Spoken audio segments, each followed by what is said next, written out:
In de vorige video maakten we een doosje voor de kerstbal met het papier van de Action.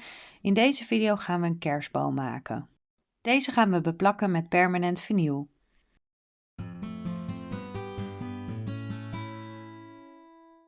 Hallo allemaal, welkom. Wat fijn dat je weer kijkt naar een video van mij.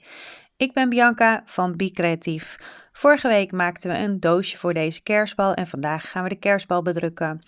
Vergeet niet te liken en te abonneren, dat zou echt top zijn, dankjewel. Om de bal te gaan maken heb ik even een cirkel gepakt en die zetten we op 5,8 centimeter. De bal die ik bij de Action heb gekocht zijn niet zo heel erg groot. Ook heb ik vast een naam via een tekst erin gezet. Heb ik gewoon een leuk lettertype gekozen wat ik leuk vind. En die zet ik een beetje bovenin. Het zijn een beetje kleine balletjes. Als je een tekst wil maken, ga je naar tekst. En dan kun je hierboven kiezen voor een lettertype. En daar moet je gewoon even zoeken naar wat jij mooi vindt of wat je wilt. Ik zet hem vaak even op snijden, zodat ik alleen de snijstanden krijg. Nu ik een leuk lettertype heb gekozen, ga ik bedenken een tekst. Ik koos het eerst voor First Christmas, maar uiteindelijk heb ik dat nog veranderd naar Eerste Kerst, omdat ik dat net iets beter op de bal vond staan. En ook maak ik hem even wit. Dat doe ik hier bovenin, bij de kleurtjes. Dan gaan we naar afbeeldingen en kiezen we voor een babyvoetje. En zoeken we gewoon even een babyvoetje op wat wij leuk vinden om te snijden. Er zijn heel veel verschillende babyvoetjes met hartjes, met teentjes, met hartjes erin. Van alles en nog wat. Kies er gewoon eentje uit die jij leuk vindt om te gebruiken en te snijden. Dan maak ik de voetjes op de maat die ik ze wil hebben. De bal is rond, dus ze kunnen op zich ietsjes uitsteken. Want ja, dat kan straks met de vorm ook. En dan maak ik deze ook even wit.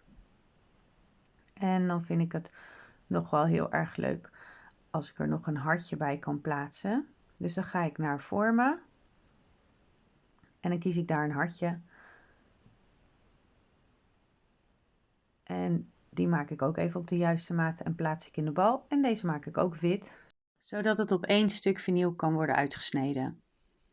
Dit keer ben ik echt wel even bezig geweest met ontwerpen, met het zoeken. Ik had er eentje uitgedraaid, maar die werkte niet.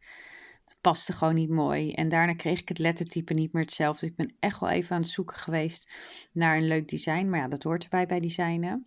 Ik hou de hartjes en de voetjes los. Dus de Lindsay en de Eerste Kerst, die ga ik even bijvoegen. En de hartjes en de voetjes hou ik los. Omdat het natuurlijk een ronde bal is, vind ik het wel makkelijk als ik dat nog gewoon los kan beplakken. Ik denk dat dat makkelijker gaat. Dus dan gaan we het zo snijden en maken. Pellen en snijden ging goed. Pellen was wat ingewikkelder. Vooral de puntjes moet je even goed opletten dat je die niet verliest. Het overplaatsen op de tape ging met de spatel zoals je ziet. En met dat dingetje ertussen was ook niet echt heel erg makkelijk. Oké, nou, na wat moeite heb ik het overgekregen. En gaan we het op de bal plakken. Ik pak een beetje het midden van de bal. En ik ga eerst zorgen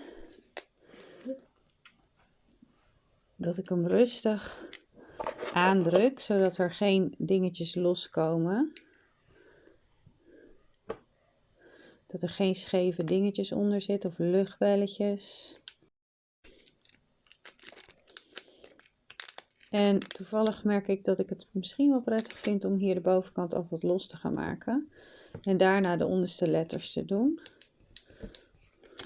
Ik doe dit ook voor het eerst hoor. Ik ben ook maar lekker aan het proberen.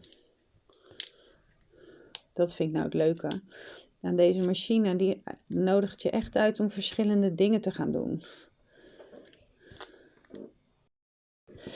Oké, de bovenste zit vast. Dan gaan we de onderste ook vastmaken. Oké, de onderste zit nu vast.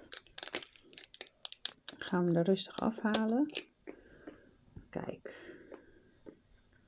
En dan ziet hij er nu zo uit. Dan heb ik nog even een hartje en een voetje. Die ga ik er ook nog even opplakken.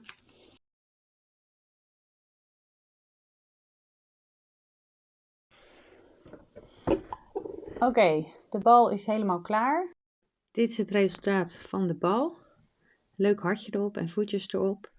En als je een doosje erbij wil maken, kun je op de video klikken die nu boven in de hoek verschijnt. Daar zie je hoe ik een doosje heb ontworpen en gemaakt. En daar kan je ook het doosje vinden als je hem gewoon wil gebruiken en wil uitdraaien.